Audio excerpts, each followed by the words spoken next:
নমস্কার। আজকে সাপ্তাহিক রাশিফল নিয়ে আলোচনা করব। আজকে হচ্ছে 2025 সালের অন্তিম সপ্তাহ। হয়তো তারপরে আরো দুটো দিন আপনারা পাবেন, কিন্তু 28 তারিখ অবধি কিন্তু এই বছরের অনেকটাই কভারেজ হয়ে যাচ্ছে সপ্তাহটার বা মাসের। তাহলে 22 ডিসেম্বর টু 28 ডিসেম্বর এর মধ্যেই আমাদের 25 ডিসেম্বর বড়দিন বা ক্রিসমাস পড়ে যাচ্ছে। আপনারা যারা খ্রিস্টান ধর্মাবলম্বী যারা রয়েছেন তারা তো আনন্দ করবেনই, উৎসবে মুখরিত হবেনই, এবং সকল ধর্মের লোকেরাই, কারণ আমাদের ভারতবর্ষ হচ্ছে সেকুলারিজম স্টেট, সবাই এই দিনটা আনন্দ করবে। এবং তার কিছুদিন পরে তো আবার নিউ ইয়ার্স রয়েছে, 31 ডিসেম্বর, অত বছরের শেষ দিন, ফার্স্ট জানুয়ারি, সেটা নিয়ে প্রোগ্রাম তো পরের সপ্তাহে দেবো। কিন্তু এখন দিয়ে সেটার মধ্যে একটা আনন্দের ভাব আপনাদের মধ্যে এসে গেছে, কারণ যেহেতু আমি সোশ্যাল মিডিয়া প্রোগ্রাম করছি, প্রত্যেকের কাছেই প্রোগ্রামটা চলে যাচ্ছে। আপনাদের কাছে একটাই আমার রিকোয়েস্ট, যে এই যে বছরটা, কারণ 2025 সালে মঙ্গলের বছর ছিল, অনেকেরই খুব টানা পয়নের মধ্যে, অনেকে নানা রকম ঝুট ঝামেলা, অশান্তি, যুদ্ধ, মানে ক্ষতি, নানা রকম হয়, অনেকের খুব ভালোও গেছে। কিন্তু যারা খারাপটা গেছে তারা তো সবসময় খারাপটা তো কেউ আমরা এক্সপেক্ট করি না, সবাই ভালোটাই এক্সপেক্ট করি। তার জন্য কি করতে, 2026 সালটা রবির বছর, আমাদের প্রত্যেকের এক্সপেকটেশন আমাদের প্রত্যেকের জন্য ভালো থাকুক, ভালো ভালো যাক। তার জন্য কি করতে, অবশ্যই 2026 সালে বার্ষিক রাশিফলটা কিন্তু আমার এই দিগদর্শনের জন্য আপনাকে অবশ্যই ফলো করতে হবে, সার্চ করতে, সাবস্ক্রাইব করে রেখে দেবেন। এবং এই নিয়ে নানা রকম প্রোগ্রাম আপনাদের কাছে আমি প্রেজেন্ট করেছি, অবশ্যই আপনাদের শুনবেন, ও শুনলে খুব ভালো লাগবে, কারণ আমি খুব ব্যাখ্যা করে করে আপনাদের কাছে দিয়েছি, এবং সেগুলো শর্টসও রয়েছে আমার প্রোগ্রামগুলো, সেগুলো আপনার ছোট ছোট করে শুনতে পারবে। অলরেডি আপনাদের শুনেছে যারা আমার নিয়মিত ভিউয়ার্স। তাহলে আজকে বলবো এই বছরের অন্তিম সপ্তাহে, অন্তিম সপ্তাহ, বছরের অন্তিম সপ্তাহে রাশিফল, সাপ্তাহিক রাশিফল 22 ডিসেম্বর টু 28 ডিসেম্বর। এই সপ্তাহে একাধিক গ্রহ তার কম্বাইন্ড হয়ে বসেছে এক রাশিতে, তার এফেক্ট দেবে। শনি রয়েছে মার্গী হয়ে, তারও এফেক্ট পাবেন। রাহু কেতু সিচুয়েশন রয়েছে, এবার নক্ষত্র চেঞ্জের ব্যাপার রয়েছে, সেগুলো আলোচনা করব। কিন্তু এই মুহূর্তে যে ধনু রাশিতে একাধিক গ্রহের সঞ্চার হয়ে রয়েছে, এবং বৃহস্পতি তার অতিচারী রূপে মিথুন রাশিতে রয়েছে, তার এফেক্টটাও কিন্তু এই সপ্তাহ পাবেন, এবং বছরের শুরুতেও পাবেন, এবং অনেকটা 3-4 মাস, বছরের শুরুতে 3-4, সেটার জন্য অবশ্যই 2026 সাল ফলো করতে হবে।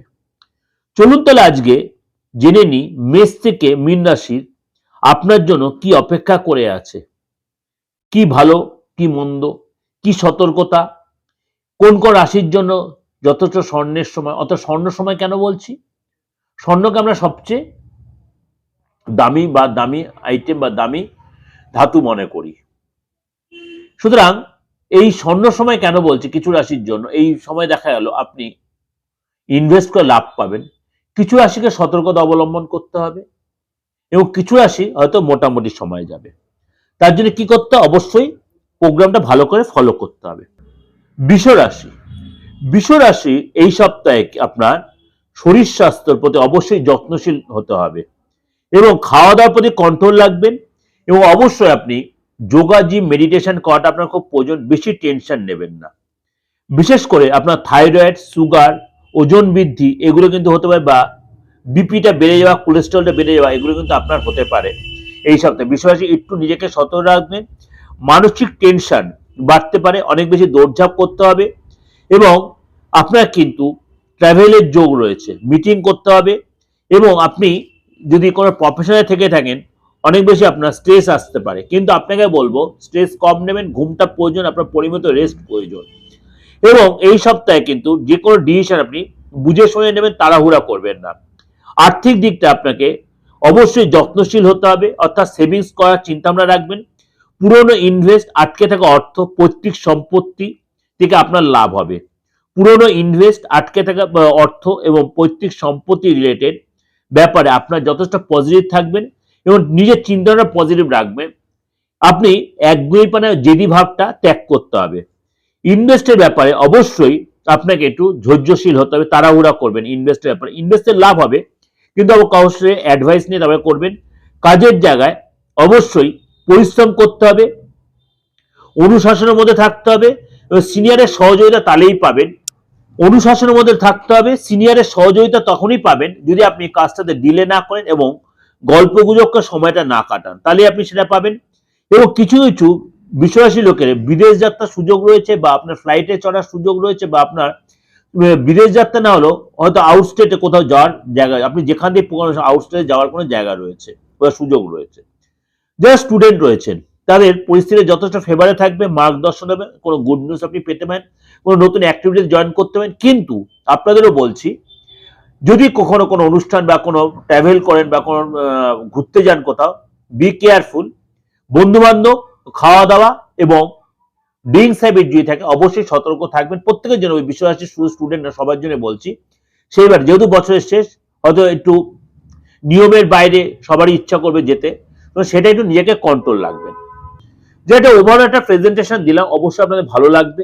বারবার বলছি, আপনার বার্ষিক রাশিফলটা ফলো রাখুন, আমার দিগদর্শন চ্যানেলেই রয়েছে 2026-এর বার্ষিক রাশিফল। অবশ্যই তার সাথে আদার্স মানে সংখ্যা তত্ত্ব নিয়ে প্রোগ্রাম দিয়েছি, আপনাদের অবশ্যই ভালো হবে। ভালো হলে অবশ্যই লাইক করবেন। আর নতুন বছর আপনাদের ভালো কাটুক এই আশায় আমরা 2026 সালে পদার্পণ করব।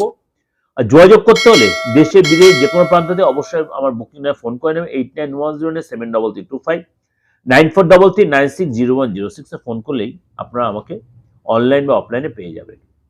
নমস্কার।